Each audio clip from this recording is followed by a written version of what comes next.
Hello everyone. మనం last వీడియోలో చెప్పుకున్నట్టు ఈ సంవత్సరం మనకు ఒక అవతారం ఎక్కువగా వచ్చింది. అంటే ప్రతి సంవత్సరం 10 అవతారాలు వేసుకుంటాము. ఈ సంవత్సరం 11 అవతారాలు మనం వేసుకుంటాం అన్నమాట అమ్మవారికి. అదే ప్రత్యేకంగా ఒకటి ఎక్స్ట్రా వచ్చింది ఏంటంటే మనకి కాత్యాయని అమ్మవారు. అది మనకి ఇది 4వ అవతారంగా చెప్పుకుంటాం. ఇలా మనకి 10 సంవత్సరాలకు ఒక్కసారి వస్తుందన్నమాట ఈ అవతారం. మన కాత్యాయని అమ్మవారు చేతిలో చంద్రహాస ఖడ్గంతో సింహాసనం మీద ఆవిడ మనకి దర్శనమిస్తూ ఉంటారు. అమ్మవారిని వివాహం కాని వారు పూజిస్తే త్వరగా వివాహం అవుతుందని ప్రతీతి. మన గోపికలు కూడా ఇలాగే చేసేవారంట కాత్యాయని వ్రతం అని.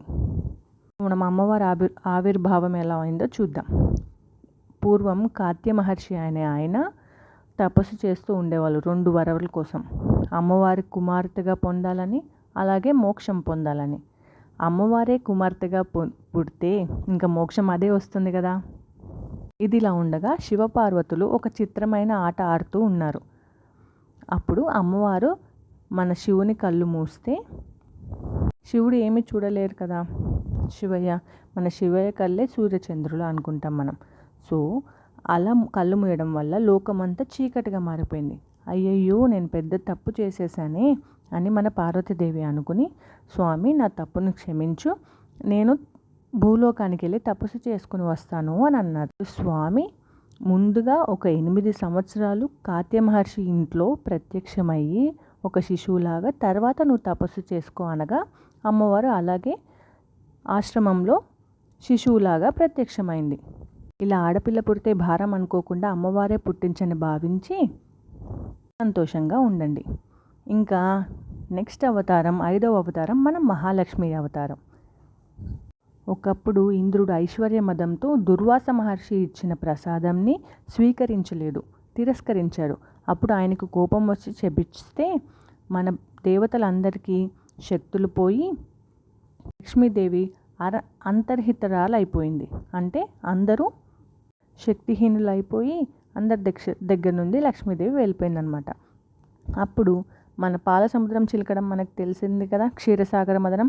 దానిలో నుంచి మనకి కాలాహలం, ఐరావతం, కల్పవృక్షం ఇవన్నీ ఎలాగ వచ్చాయో చివరిగా లక్ష్మీదేవి కూడా వచ్చిందనమాట. అప్పుడు అమ్మవారు వచ్చిందని సంతోషించి అందరు దేవతలు ఒక్కొక్క కానుకగా సమర్పించారు. దీనిలో భాగంగా ముందుగా ఇంద్రుడు తన సింహాసనం ఇచ్చి అందరు మిగతా దేవతలు పువ్వులు, నదీ జలాలు అన్నిటితో అభిషేకం చేశారు. తర్వాత మిగతా వారందరితో కూడి అందరు దేవతలు అమ్మవారిని వేడుకున్నారు. తల్లి, నువ్వు ఎప్పుడు మమ్మల్ని వదిలి వెళ్ళకు అని చెప్పి అన్నీ సమర్పించారు. బట్టలు, నగలు, పువ్వులు, తామర పూల మాల సమర్పించారు. ఈ తామర పూల మాలను తీసుకెళ్ళి మన విష్ణువు దగ్గరికి వెళ్ళి విష్ణువు మెల్లో వేసింది. ఇక అంతా సుఖాంతం. డబ్బు మదంతో మనం డబ్బు ఎప్పుడూ ఖర్చు పెట్టకూడదు. ఇక మనది 6వ అవతారం అయినది మన చాలా సుందరమైన స్వరూపం అమ్మవారు లలితా త్రిపుర సుందరి అమ్మవారు. ఇప్పుడు ఈ లలితమ్మ గురించి తెలుసుకుందాం.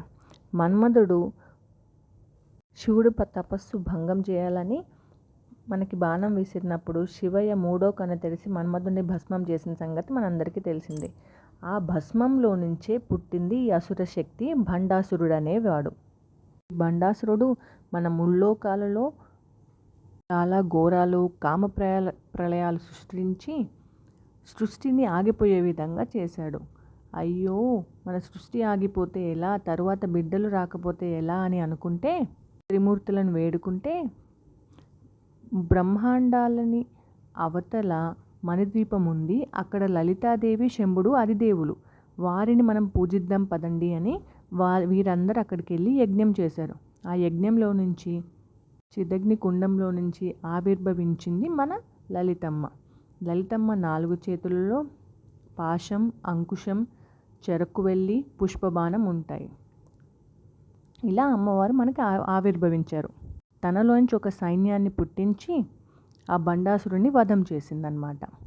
ఇది మన లలితమ్మది కథ.